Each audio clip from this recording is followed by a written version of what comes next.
Hello दोस्तों, स्वागत है आप सभी का आपके अपने YouTube channel TS academy with Gautam में। एक बार फिर से हम आप सभी के लिए लाए हैं एग्रीकल्चर की एग्रोनॉमी पोर्शन से गेहूं, धान तथा मक्का के कुछ मेजर क्वेश्चन जो बहुत ही महत्वपूर्ण हैं। इस सारे क्वेश्चन किसी न किसी एग्ज़ाम में पूछे गए हुए हैं। तो दोस्तों चलते हैं हम लोग अपने क्वेश्चन नंबर फर्स्ट की तरफ, जो हमारे गेहूं से है। क्वेश्चन जो हमारा फर्स्ट है दोस्तों वो है, भारत में गेहूं का सर्वाधिक क्षेत्रफल एवं उत्पादन किस राज्य में है। तो दोस्तों इसका जो सही आंसर है वो है उत्तर प्रदेश यानी कि यूपी। इसके बाद में चलते हैं क्वेश्चन नंबर सेकेंड की तरफ, जो कि भारत के किस राज्य में गेहूं की उत्पादकता प्रति हेक्टेयर सर्वाधिक है। यानी कि भारत के किस राज्य में गेहूं की जो उत्पादकता प्रोडक्शन है वो भारत के किस राज्य में है। तो दोस्तों वो है पंजाब।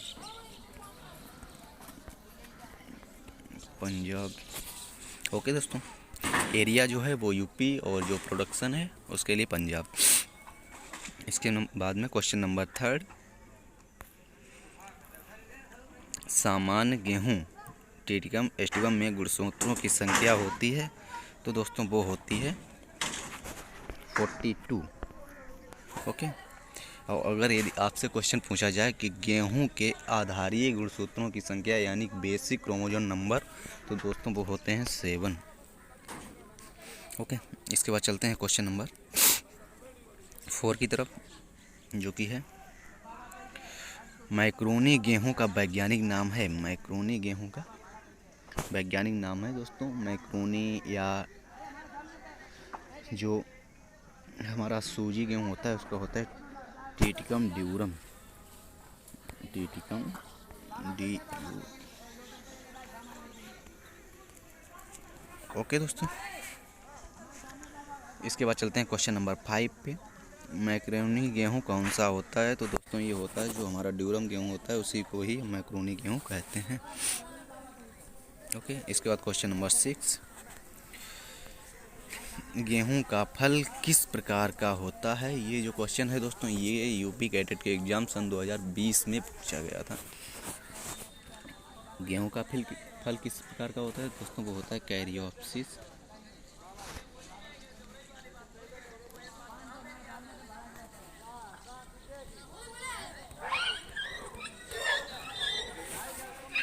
ओके दोस्तों, इसके बाद चलते हैं क्वेश्चन नंबर 7, गेहूं के उत्तम अंकुरण के लिए उपयुक्त तापक्रम कितना होता है। तो दोस्तों वो होता है 20 to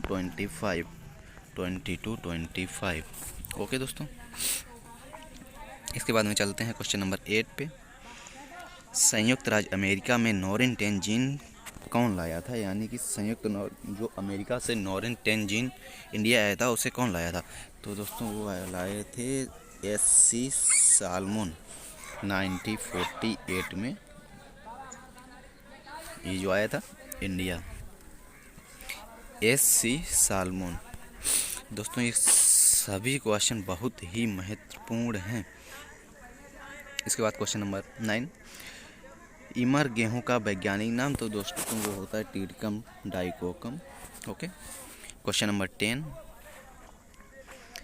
गेहूं की एक जीनी बोनी किस्म कौन सी है। यानी कि एक जीन की जो बोनी किस्म है दोस्तों वो है सोनालिका, गिरिजा, यूपी 262, WL 711। ये जो वैरायटियां हैं ये बोनी जीन की वैरायटियां हैं। इसके बाद क्वेश्चन नंबर 11, सिंचित गेहूं का सर्वाधिक क्षेत्रफल कहाँ है। तो दोस्तों वो आता है अपना पंजाब। ओके, यानी कि पंजाब की जितनी भी भूमि है अधिक से अधिक भूमि सिंचित है। इसके बाद चलते हैं क्वेश्चन नंबर 12 पे। मैक्सिकन बौना गेहूं किसने विकसित किया। यानी बौने गेहूं के जो जन्मदाता हैं वो कौन है।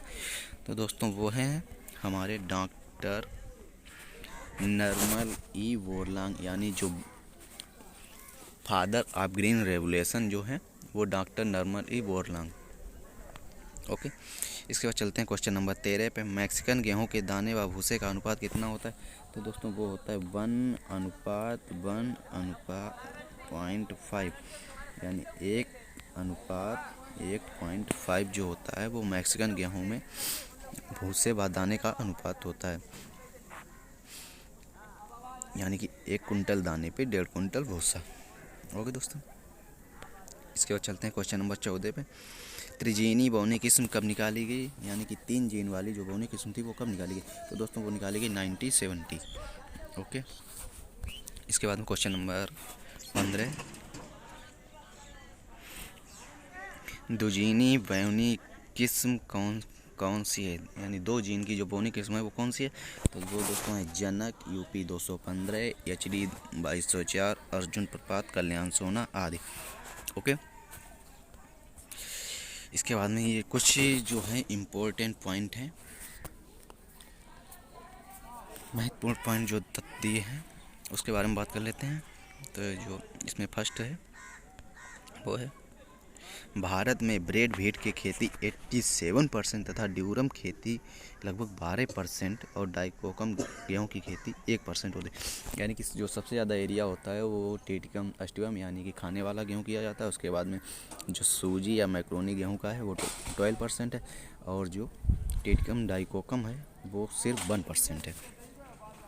ओके दोस्तों, इसके बाद में ये पॉइंट नंबर जो हमारा सेकंड दिया गया है कि भारत में सर्वप्रथम गेहूं की बोनी किस्म वर्ष 1963 में आई। इसमें सोनारा 63, सोनारा 64, बालारमा रोजो आदि। ये जो भारत में जो बोनी किस्में आई थी उनके बारे में बताया गया है। इसके बाद में नोरिन 10 जो जीन था पहली बोनी जीन वाली गेहूं की किस्म है। नोरिन 10 जो है पहली बोनी जीन वाली जो गेहूं की किस्म थी वो नोरिन 10 है। उसके बाद दोस्तों क्वेश्चन नंबर 16 पे देखते हैं कि गेहूं की वृद्धि के समय सिंचाई के लिए सबसे क्रांतिक अवस्था क्या होती है? वो दोस्तों होती है CRI स्टेज 21 से 25 days after day after sowing, जो इसका फुल फॉर्म होता है, यानी बुआई के बाद। इसके बाद में चलते हैं क्वेश्चन नंबर 17 पे।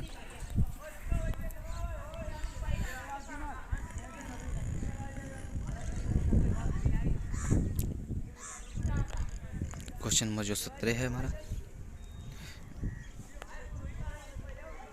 गेहूं के आटे में कौन सी प्रोटीन पाई जाती है? दोस्तों गेहूं के आटे में कौन सी प्रोटीन पाई जाती है वो तो हम सभी लोग जानते हैं फिलहाल कि ग्लूटीन पाई जाती है। ओके दोस्तों, इसके बाद में चलते हैं क्वेश्चन नंबर 18 पे।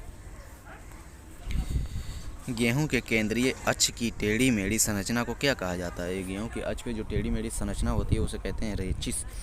इसके बाद में क्वेश्चन नंबर 90। सर्वप्रथम नोरिन 10 जीन का प्रयोग गेहूं की बोनी शीत किस्म ड्रॉप वैरायटी किसने विकसित की थी? यानी कि जो सबसे पहली जो ड्रॉप वैरायटी थी, यानी कि जो छोटी वैरायटी थी वो किसने विकसित की? वो दोस्तों की थी डॉक्टर O.A. वोगल, USA में विकसित की गई, डॉक्टर O.A. वोगल। इसके बाद में क्वेश्चन नंबर 20 जो गेहूं का हमारा लास्ट क्वेश्चन है, गेहूं का सेलिंग प्रतिशत कितना होता है? तो दोस्तों वो होता है 60%। ओके दोस्तों, इसके बाद में चलते हैं हम लोग राइस की तरफ, इसके भी कुछ देख लें। इसके बाद में हम लेकर आएंगे इनकी पर्सनल क्रॉप पढ़ाएंगे हम आप लोगों को, जो एक क्रॉप से करीब 100 टू मिनिमम 100 क्वेश्चन तो रहेंगे ही रहेंगे। ये कुछ बेसिक जानकारी है जो हम आपको साथ शेयर कर रहे हैं और महत्वपूर्ण भी है।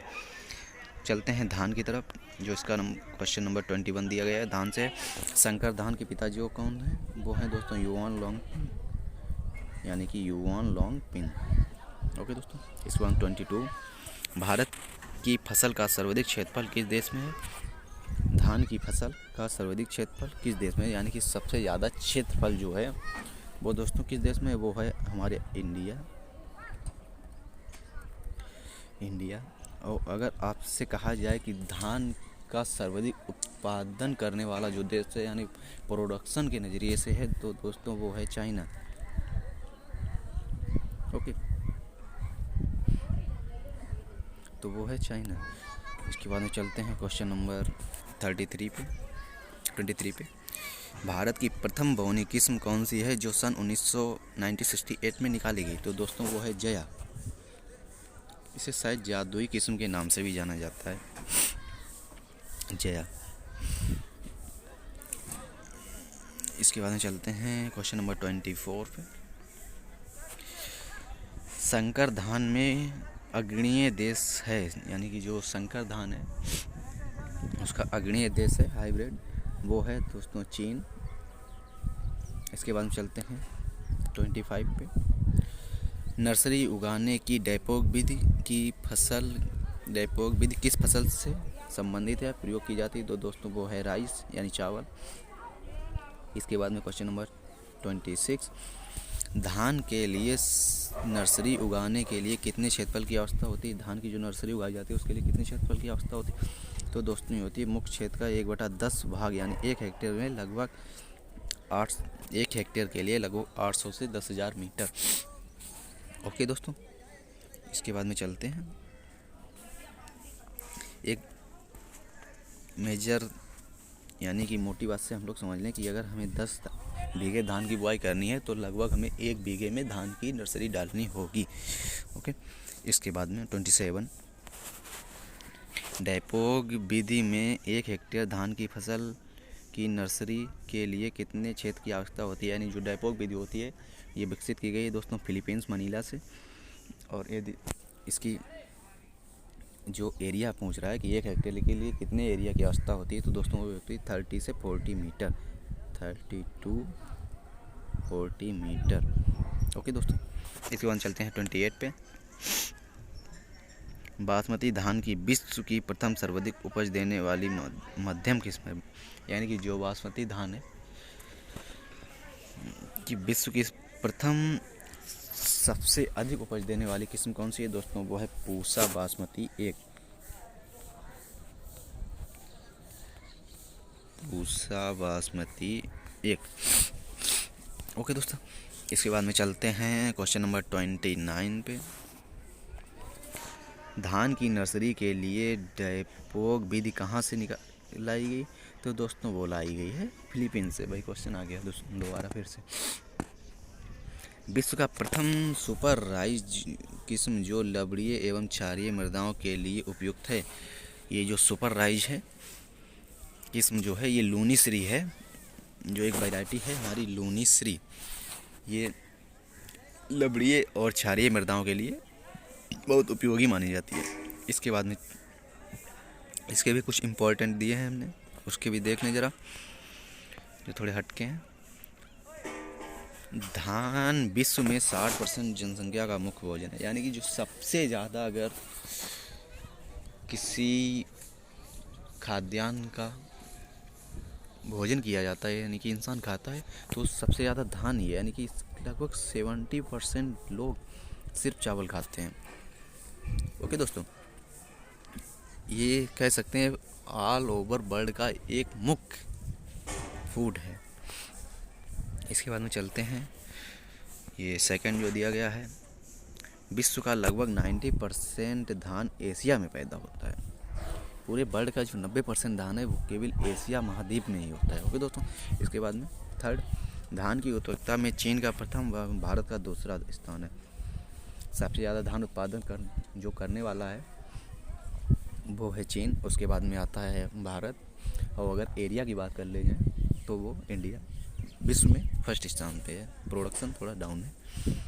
इसके बाद में धान के चावल में 6 से 7% प्रोटीन पाई जाती है, जो धान में प्रोटीन की मात्रा होती है 6 से 7% होती है। इसके बाद में चलते हैं धान में 2 से 2.5% तक फैट भी पाया जाता है, जो इसके इम्पोर्टेंट कंटेंट हैं वो इसमें 2 से लेके 2.5 तक वसा पाई जाती है। इसके बाद दोस्तों चलते हैं 31 पे। नमी की कितनी मात्रा पर धान की कटाई की जाती है, यानी कि जब धान की कटाई की जाती है तो उसमें नमी की परसेंटेज कितना हो जाएगा? मैच्योर परसेंटेज जो होता है दोस्तों वो होता है 21 से 23%। ओके, इसके बाद में चलते हैं 32 पे। धान का सर्वाधिक उत्पादक राज्य कौन सा है? तो दोस्तों वो है पश्चिम बंगाल, जिसे हम लोग कहते हैं चावल का कटोरा। इसका जो दूसरा नाम चावल का कटोरा, इस नाम से भी ये जाना जाता है। समझे दोस्तों, यानी कि धान का कटोरा या चावल के कटोरे के नाम से भी इसे हम लोग मतलब इसका नाम जो है चर्चित रहता है। धान की प्रथम उत्परिवर्तित किस्म कौन सी है? जो उत्परिवर्तित किस्म जो है ना वो है जगन्नाथ। ओके दोस्तों, इसके बाद में चलते हैं क्वेश्चन नंबर 34 पे। धान की नर्सरी उगाने की डैपोग विधि भारत में सर्वप्रथम किस राज्य में अपनाई गई? तो दोस्तों वो अपनाई गई थी आंध्र प्रदेश में। यानी कि जो सबसे पहले अपनाई गई भारत के जिस राज्य ने अपनाई वो था आंध्र प्रदेश, और दुनिया में वो था फिलीपींस, जहाँ से ये विकसित की गई। ओके दोस्तों, इसके बाद में चलते हैं क्वेश्चन नंबर 35 पे। बुशनिंग प्रक्रिया किस में प्रयोग होती है? बुशनिंग प्रक्रिया तो दोस्तों वो होती है धान, राइस। ओके, इसके बाद चलते हैं क्वेश्चन नंबर 36 पे। धान का सर्वाधिक क्षेत्रफल किस राज्य में है? तो दोस्तों वो है पश्चिम बंगाल, इसीलिए हम इसे चावल का कटोरा भी कहते हैं। डैपोग विधि में धान की पौधे कितने दिनों में रोपाई योग्य हो जाते हैं? यानी कि डैपोग विधि से जो धान की नर्सरी तैयार हो जाती है वो कितने दिनों में तैयार हो जाती है? तो दोस्तों वो हो जाती है 11 to 40 डेज। ओके दोस्तों, 11 से 14 दिनों में नर्सरी बोने योग्य तैयार हो जाती है। इसके बाद हम चलते हैं 38 पे। धान के खेत से कौन सी गैस निकलती है? तो दोस्तों वो निकलती है मीथेन, और ये गैस ज़्यादातर दलदली स्थानों से ही निकलती है। इसके बाद में क्वेश्चन नंबर 39। महीन सुपर फाइन सुगंधित बासमती की संकर किस्म कौन सी है? तो दोस्तों वो है पूसा RS10। ये जो सुगंधित किस्म है बासमती की, पूसा RS10। इसके बाद में चलते हैं SRI सर्वप्रथम तकनीक कहाँ अपनाई गई? यानी कि ये है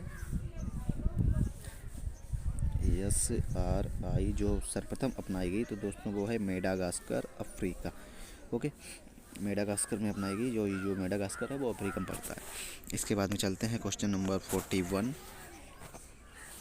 SRI पद्धति में 1 हेक्टेयर क्षेत्र के लिए धान के बीज की कितनी मात्रा आवश्यक होगी? जो 1 हेक्टेयर की बुआई करते हैं तो कितने धान की आवश्यकता होती है दोस्तों? तो इसमें होती है हमें 6 to 8 kg, 6 to 8 kg। Okay दोस्तों, इसके बाद में चलते हैं हम लोग अब आ चुके हैं अपनी थर्ड क्रॉप यानी मैच पर, जो कि है मक्का, जिसका जो फर्स्ट क्वेश्चन दिया गया है 42 मक्के से है। धान यानी अनाजों की रानी किसे कहा जाता है? तो दोस्तों वो कहा जाता है मक्का को अनाजों की रानी। ओके दोस्तों, जो अनाजों की रानी कहा जाता है वो मक्का को कहा जाता है। इसके बाद में चलते हैं 34 पर। मक्का किस प्रकार का पौधा है? तो दोस्तों वो है C4 प्लांट, 4 कार्बन प्लांट जो है C4 प्लांट है। इसके बाद में चलते हैं 44 पर। भारत के किस राज्य में मक्का का सर्वाधिक क्षेत्रफल उत्पादन है? यानी कि जो मक्का का सबसे ज़्यादा उत्पादन होता है तो भारत के किस राज्य में होता है? तो दोस्तों वो होता है अपना यूपी। ओके, इसके बाद में चलते हैं क्वेश्चन नंबर 45 पे। दोस्तों आप सभी से मेरा सविनय निवेदन अनुरोध है कि मेरे इस चैनल को लाइक शेयर तथा सब्सक्राइब जरूर कर दें। जिया मेज इवल्टा किस मक्का का वैज्ञानिक नाम है? तो दोस्तों वो है हमारा पॉपकॉर्न का जो वैज्ञानिक नाम है जिया मेज इवल्टा। इसके बाद चलते हैं 46 पे। मक्का की संकुल किस्में कौन सी हैं? मक्का की संकुल किस्में जो हैं जो किसान, अमर, विजय, सोना, जवाहर, विक्रम, ये जो है मक्का की संकुल किस्में। इसके बाद चलते हैं क्वेश्चन नंबर 47 पे, जो कि हमारा है मक्का में कौन सा प्रोटीन पाया जाता है? तो दोस्तों पाया जाता है वो जीन, जो मक्का में प्रोटीन पाया जाता है वो जीन। इसके बाद में 48 पे मक्का का नर पुष्प क्या कहलाता है? तो दोस्तों जो मक्का का नर पुष्प कहलाता है उसे कहलाता है टेसल। ओके, जिया मेज इंडोराटा फ्लिंट कॉर्न जो होती है सामान्यतः कहाँ उगाई जाती है? तो दोस्तों वो उगाई जाती है भारत में, इसीलिए इसका नाम पड़ता है इंडोरेटा। ये सिर्फ भारत में उगाई जाती है। इसके बाद चलते हैं क्वेश्चन नंबर 50 पे। त्रि ओपन दो संकुल किस्में कौन सी हैं? जो संकुल किस्में हैं त्रि ओपन की, वो हैं शक्ति, रत्ना तथा प्रोटीना। और अगर कहीं आपसे बात कर ली जाए कि मक्का की सबसे अधिक प्रोटीन वाली किस्म, यानी कि जिसमें मक्का की किस किस्म में सबसे अधिक प्रोटीन पाया जाता है, तो दोस्तों वो एक वैरायटी आती है प्रोटीना। इसमें सबसे अधिक प्रोटीन पाया जाता है, इसमें लगभग 7% तक प्रोटीन होता है। इसके बाद में चलते हैं 51 पे। ओपन टू संकुल किस्मों में कौन से आवश्यक अमीनो अम्ल प्रचुर मात्रा में पाए जाते हैं? तो दोस्तों ये जो 51 है, इसका जो आंसर है लाइसिन तथा ट्रिप्टोफैन, ये अमीनो एसिड इसमें प्रचुर मात्रा में पाए जाते हैं। इसके बाद हम चलते हैं 52 पे। कार्बन में मक्का में सिंचाई की सबसे क्रांतिक अवस्था कौन सी है? यानी कि मेज में जो सिंचाई की सबसे क्रांतिक अवस्था है वो है टेसलिंग तथा सिल्किंग अवस्था। यानी कि जब मक्का में उसके बाल जो, जिसे हम लोग उसके ऊपर जो बाल निकलती है वो, और उसका जो भुंटा बनना प्रारंभ होता है, जो इसमें हेयर टाइप के निकलते हैं, जब वो अवस्था होती है तो उस समय मक्का की सिंचाई की क्रांतिक अवस्था मानी जाती है। इसके बाद 53। दोस्तों आप सभी से मेरा बहुत रिक्वेस्ट पूर्वक अनुरोध है कि मेरे इस चैनल को लाइक शेयर तथा सब्सक्राइब जरूर कर दें, जिससे कि मुझे थोड़ा अच्छा लगता रहे और मैं आप सभी के लिए इससे भी ज़्यादा और मेहनत करके और अच्छे से अच्छे वीडियो लाता रहूँ। इसमें मक्का का उत्पत्ति स्थान कहाँ है? तो दोस्तों वो है मैक्सिको। ओके दोस्तों, इसके बाद में चलते हैं डेंट कार्ड, जियामेज, इंडोरेटा तथा सामान्यतः कहाँ उगाई जाती है? जो जियामेज, डेंट कार्ड है, इंडोरेटा, ये कहाँ उगाई जाती है? तो दोस्तों ये उगाई जाती है USA, संयुक्त राज्य अमेरिका। ओके दोस्तों, इसके बाद में आते हैं 55 पे। मीठी मक्का का वैज्ञानिक नाम। जो स्वीट कॉर्न होती है, तो इसका जो नाम से हमारा क्लियर हो रहा है जियामेज सेकेराटा। ओके दोस्तों, जियामेज सेकेराटा। ओके, इसके बाद हम चलते हैं 56 पे। संकर मक्का का विचार सर्वप्रथम किसके मस्तिष्क में आया? यानी कि जो संकर मक्का था, इसका विचार, इसे उगाने का ख्याल सबसे पहले किसको आया? तो वो आया था EM ईस्ट एवं GS सल 1910 में। सॉरी,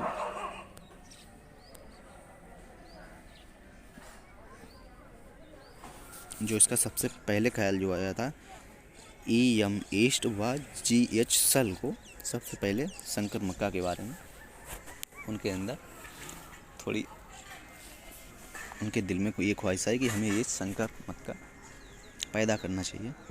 संकर बीज उत्पादन के लिए डबल क्रॉस तकनीक किसने विकसित की? ये जो की थी D.F. जोन्स। दोस्तों ये ऐसे क्वेश्चन है कि आपको CATET, JRF, SRF, BSc, MSc, PhD और ऑल कंपटीशन एग्ज़ाम जो हैं हर किसी में पूछे गए हुए हैं।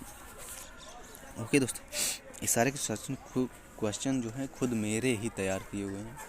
हम अपने नोट्स से टाइप करने के बाद, उसके बाद PDF बना के, उसके बाद वीडियो बना रहे हैं। इसके बाद हम चल रहे हैं क्वेश्चन नंबर 58 पे। ऑल इंडिया कोऑर्डिनेटेड मेज इम्प्रूवमेंट प्रोजेक्ट कब शुरू हुआ? तो दोस्तों ये हुआ है मेज इम्प्रूवमेंट प्रोजेक्ट जो था दोस्तों, वो था 1957 में। ओके, इसके बाद में चलते हैं 59 पे। चमत्कारी मक्का के लिए किस भारतीय वैज्ञानिक को विश्व खाद्य पुरस्कार दिया गया? जो चमत्कारी मक्का है, किस भारतीय वैज्ञानिक को खाद्य पुरस्कार दिया गया? तो दोस्तों वो थे डॉक्टर सुरेंद्र के बंसल। ओके दोस्तों, डॉक्टर सुरेंद्र के बंसल, इसने चमत्कारी मक्का के लिए इनके खाद्य पुरस्कार से सम्मानित किया गया था। और दोस्तों ये जो हमारा क्वेश्चन है लास्ट, ये आप सभी के लिए है। इसका क्वेश्चन, इस क्वेश्चन का आंसर आप लोग हमें कमेंट बॉक्स में करना। जो क्वेश्चन है कि मक्का का दाना पीला किस कारण होता है? यानी कि जो मक्के के दाने का जो पीलापन होता है वो किस कारण होता है? तो इसका आंसर आप लोग हमें कमेंट बॉक्स में दें। ओके, ये खासकर आप सभी लोगों के लिए। अगर मिल जाए तो ठीक, और ना मिले तो फिर इसका आंसर हम देंगे। ओके दोस्तों, कमेंट बॉक्स, ठीक। So thanks for watching. इसके बाद मिलते हैं हम अपने नेक्स्ट वीडियो की तरफ। और आप सभी से मेरा बहुत ही अनुरोध है, रिक्वेस्ट पूर्वक, कि मेरे चैनल को लाइक शेयर तथा सब्सक्राइब ज़रूर कर दें, ताकि हमें भी लगे कि कोई हमारे भी सपोर्टर या हमें चाहने वाले हैं। ओके दोस्तों, चलो, सो धन्यवाद।